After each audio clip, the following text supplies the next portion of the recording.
What's going on, everyone? It's Taylor Kyles here for CLNS Media, and we're counting down the days to Patriots training camp by looking at 10 questions facing the team.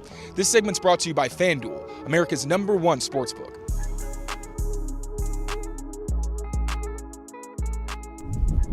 Today we're looking at the wide receiver position and whether or not the Patriots need to sign current free agent DeAndre Hopkins.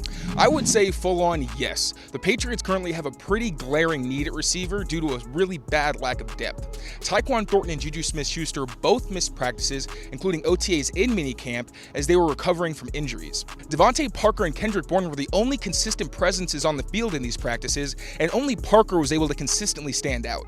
Kayshon Boutte and Demario Douglas are very intriguing late-round picks, but Boutte is someone who can't be a lock for the roster considering his troublesome background, and Demario Douglas is someone who also failed to stand out in camp and had several veterans ahead of him. Now, skill set wise, I understand that DeAndre Hopkins and DeVante Parker seem to overlap, as they're bigger receivers who struggle to separate and mostly win at the catch point. However, when Bill O'Brien was with Hopkins in Houston, he was more of a Z receiver with a lot of his production, aligning both inside and empty formations, often aligning in a reduced split inside the numbers as well as in the slot.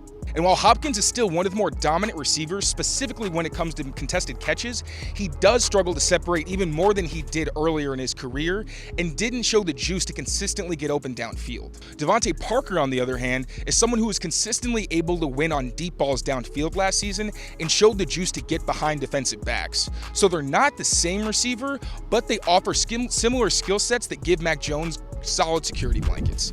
While DeAndre Hopkins currently has interest from the Titans and Patriots, it's in his best interest to sign right before training camp, just in case another team who could potentially offer more money and a chance at a ring has an injury at the wide receiver position where DeAndre Hopkins could potentially fill in. For full Patriots training camp coverage, make sure you subscribe to our Patriots Press Pass YouTube channel, and for all of our written work, make sure to check out our website, clnsmedia.com.